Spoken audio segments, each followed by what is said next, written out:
নেতৃত্ব দিয়েছেন বাংলাদেশের ভবিষ্যৎ প্রধানমন্ত্রী, বিএনপির ভারপ্রাপ্ত chairman, the modern philosopher of Bangladesh জনাব তারেক রহমান। উনি স্লোগান দিয়েছিলেন টেক ব্যাক বাংলাদেশ, অর্থাৎ বাংলাদেশকে আমরা বাংলাদেশের জায়গায় ফিরিয়ে আনতে চাই। যে বাংলাদেশকে আমরা অর্জন করেছিলাম 1971 সালে, সেই বাংলাদেশের স্বাধীনতা, সার্বভৌমত্ব, গণতন্ত্র, মানবিক মর্যাদা, সবকিছু আমরা হারাতে পেরেছিলাম। সেই অধিকার লড়াই কিন্তু নেতৃত্ব দিয়েছেন আমাদের নেতা জনাব তারেক রহমান। ওনার নেতৃত্বে এবং ওনার নির্দেশনায় জাতীয়তাবাদী দল বাংলাদেশের সকল মানুষকে ঐক্যবদ্ধ করে লড়াই করেছেন এবং লড়াইয়ের এক পর্যায়ে বৈষম্য বিরোধী ছাত্রদের আন্দোলনের সাথে সে লড়াই একভূত হয়ে গিয়েছে এবং বাংলাদেশ থেকে ফ্যাসিবাদী হাসিনা পালিয়ে যেতে বাধ্য হয়েছে। প্রিয় বন্ধুরা, আমরা শেখ হাসিনার বিচার বাংলাদেশের মাটিতে নিশ্চিত হতে দেখতে চাই। আওয়ামী দোষকদের বাংলাদেশের মাটিতে বিচার নিশ্চিত হতে দেখতে চাই।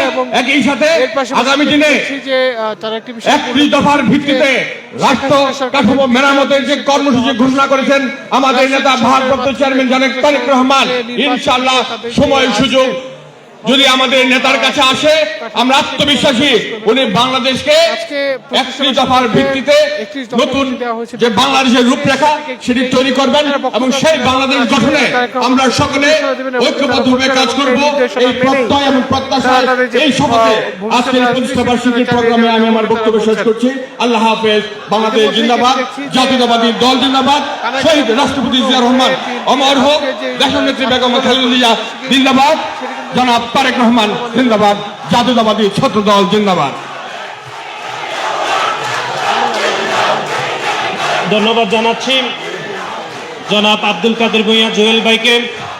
এই পর্যায়ে বক্তব্য রাখার জন্য বিনীত অনুরোধ করছে বাংলাদেশ জাতীয়তাবাদী ছাত্র দল কেন্দ্রীয় সংসদের সাবেক সকল সাধারণ সম্পাদক, বাংলাদেশ জাতীয়তাবাদী দল বিএনপির সহ সাংগঠনিক সম্পাদক জনাব আমিরুল ইসলাম খান আলিম ভাইকে বক্তব্য রাখার জন্য বিনীত অনুরোধ করছে। এবং এটিকে ঘিরে আমরা যেটা দেখছি যে তাদের যে উত্তেজনাকর পরিস্থিতি সেটি কিন্তু এখানে রয়েছে এবং তারা স্লোগানে কিছুক্ষণ পর স্লোগান দিয়ে সেখানে মুখর করে রাখা যে তেজদীপ্ত তারুণ্য, যৌবনের সাহসী বাংলাদেশের মাটি আর মানুষের প্রয়োজনে বেড়ে ওঠা মেধাবী তরুণদের রাজনৈতিক চারণভূমি বাংলাদেশ জাতীয়তাবাদী ছাত্র দল আমার সেই অনুভূতির কেন্দ্রস্থল।